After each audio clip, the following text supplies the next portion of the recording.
Hey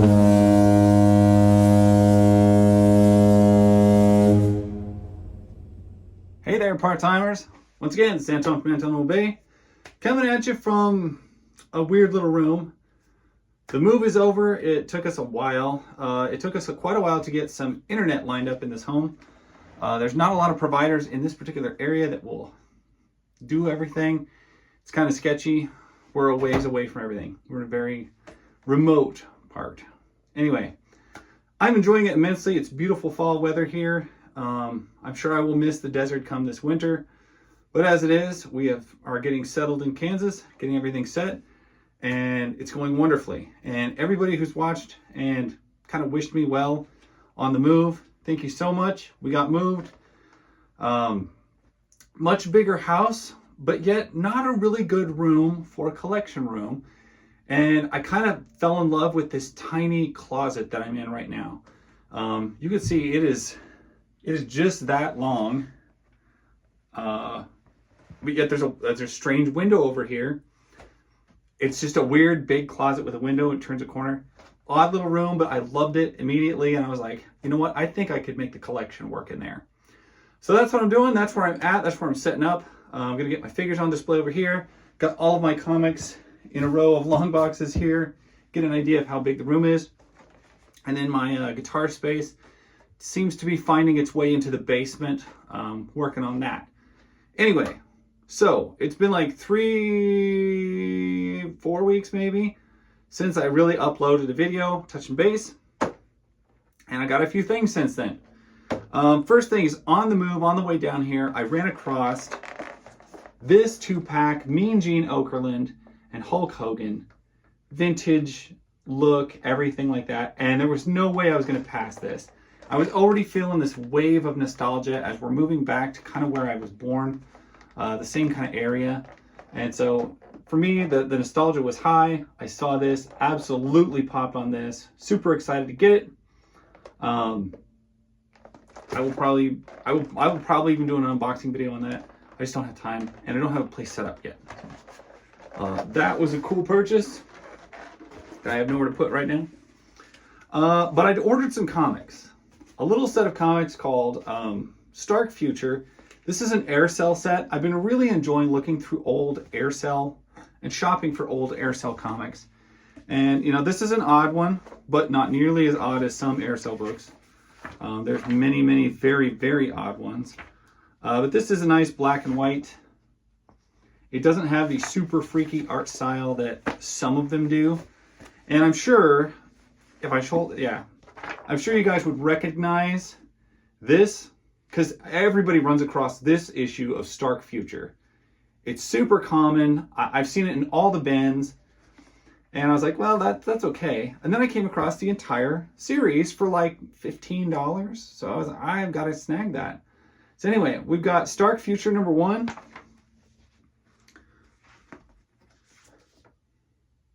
And yeah, this is Aircel, but this is older Aircel. And 1986, I believe. But I was able to pick up issue #2.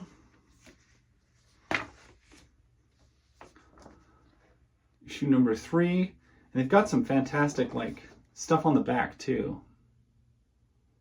I just thought was odd and cool. But anytime you can pick up a whole series, especially some oddball thing like this, for $20, $15, even $30, it's really hard to resist to just have the whole work.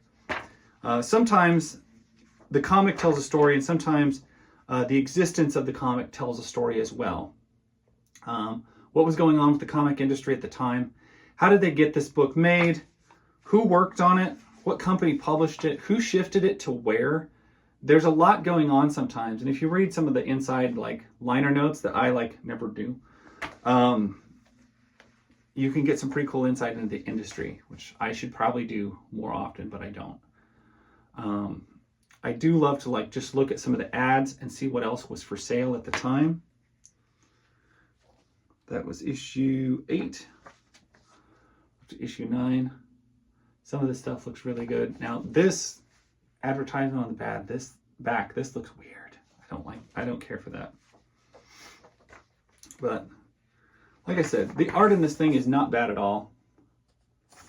It's nice black and white type stuff.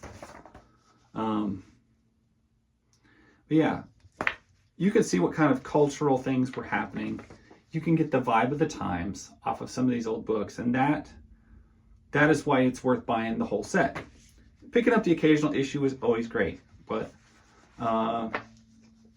sometimes, you know, that doesn't tell you the whole story of not just the plot, but what the comic company was going through at the time. I think back to like the X-Mutants comics, how they shifted from Pied Piper Comics to some other company, and then they jumped from another company, and the looks all changed, and there was really a lot going on with that, and it was pretty neat just to see that book evolve through the different titles. Issue number 15. It wasn't an especially long series. I'm not going to drag on forever. But I did recognize this is another one that I think everybody has seen this issue. Like this, for some reason, issue number 1 and 16, I have come across multiple times. And as you can see, it's got pretty interesting art in it. I haven't really ever been hyper disappointed with Aircel art inside. And then there's your last one, issue 17. It's an interesting book, or an interesting company, I should say. I don't know if this book's interesting or not. I haven't read it. $1.70. That was a pricey book at the time, but cool nonetheless. Anyway, like I said, anytime you can pick these up, it's worth doing. Couldn't tell you much more about it other than I just got it up, just got them out, just unpacked them this morning. They arrived here to my new address, and they've been sitting in plastic ever since. But there you go. Won't drag it on. Stark Future, interesting comic. If you can get the whole set, snag it. It has a cool look. It might be boring. It might not. I don't know. Haven't read it. But I'm glad I own it. And I'm glad that you guys have followed along. And I'm glad that I'm sitting in my weird, I don't know what I'd even call this. By the way, it's even in an upstairs room. Like it's a 2-story house. It's not even a single story. Like I got a lot of rooms in this house and a lot of weird little features like this. I thought about maybe showing some of those just because they are so odd. But anyway, thanks again. The move has been extreme. It's been a while, and I'm just glad to see part-timers part-timing again. Anyway, that's my story. I will catch you guys later.